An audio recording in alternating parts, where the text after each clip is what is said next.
السلام علیکم ورحمۃ اللہ وبرکاتہ۔ مبارک زبان چینل کی نئی ویڈیو میں پھر سے آپ سب کو خوش آمدید۔ کل کے سبق میں ہم نے لفظ کی قسمیں اور ان کی تعریف کو پڑھا۔ ان میں سے ایک قسم مفرد تھی اور مفرد کا دوسرا نام کلمہ۔ کلمے کی تین قسمیں اسم، فعل اور حرف۔ اسم، فعل اور حرف، ان تینوں کی تعریف ہم پہلے پڑھ چکے ہیں۔ آج کے سبق میں ہم پڑھیں گے اسم کتنے قسم کا ہوتا ہے۔ تو اسم تین قسم کا ہوتا ہے۔ اسم کی تین قسمیں، نمبر 1 جامد، نمبر 2 کو کہتے ہیں مصدر، اور نمبر 3 کو کہتے ہیں مشتق۔ اب جامد، مصدر اور مشتق، ان کی تعریف کیا ہے وہ بھی ہم پڑھیں گے۔ دیکھیے، جامد وہ اسم جو نہ خود کسی سے بنا ہو اور نہ اس سے کوئی کلمہ بنے۔ خود بھی وہ کسی سے نہیں بنا اور کوئی کلمہ بھی اس سے نہیں بنا ہو تو اس کو کہتے ہیں جامد۔ اب اس سے کوئی کلمہ نہ بنے، اس کا مطلب یہ ہوتا ہے عربی زبان میں اس سے کوئی آگے لفظ نہ بنتا ہو۔ جیسے رجل، تو یہ خود بھی کسی سے نہیں بنا، اس سے بھی کوئی نہیں بنا، اس کا مطلب ہے آدمی۔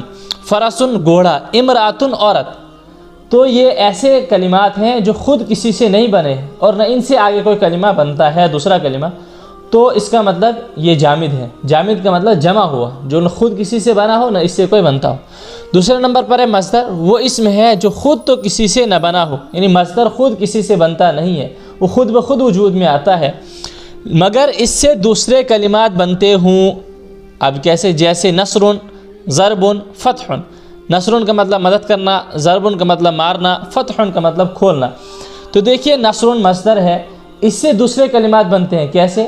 نصر سے بنتا ہے نصرہ، مدد کی اسے ایک مرد نے، نصرہ مدد کی ان دو مردوں نے، فعل ماضی۔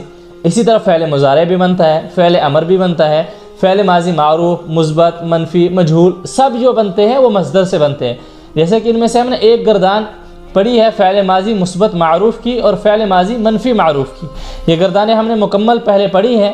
تو اسی طرح جو بھی مصدر ہوگا اس سے آگے کلمات بنتے ہیں، اس سے آگے فعل، بہت سارے فعل اس سے بنتے ہیں، اسم بھی بنتے ہیں۔ تو اس کا مطلب یہ ہے کہ مصدر سے آگے تو بنتے ہیں لیکن پیچھے وہ خود کسی سے بنتا نہیں ہے۔ مشتق، تیسرے نمبر پر ہے مشتق، وہ اسم ہے جو مصدر سے بنا ہو، یعنی مصدر سے جو بنا ہو اسم، اسے کہیں گے مشتق۔ اور باقی جو چیزیں مصدر سے بنتی ہیں وہ فعل ہوتی ہیں، وہ اسم نہیں ہوتی، اور جو بھی اسم ہوگا اس کو کہتے ہیں مشتق۔ اور وہ 5 قسم کے اسم ہوتے ہیں جو مصدر سے بنتے ہیں۔ نمبر 1 اسم فاعل، نمبر 2 اسم مفعول، نمبر 3 اسم اعلیٰ، نمبر 4 اسم ظرف، اور نمبر 5 اسم تفضیل۔ ان سب کی بحث ہم مستقل آگے سبق میں آئے گی، وہ ہم پڑھیں گے انشاءاللہ۔ لیکن آج کے لیے ہم نے اتنا یاد رکھنا ہے کہ مصدر سے جو اسم نکلتے ہیں ان کو کہتے ہیں مشتق، اور وہ ہے 5 قسم کے۔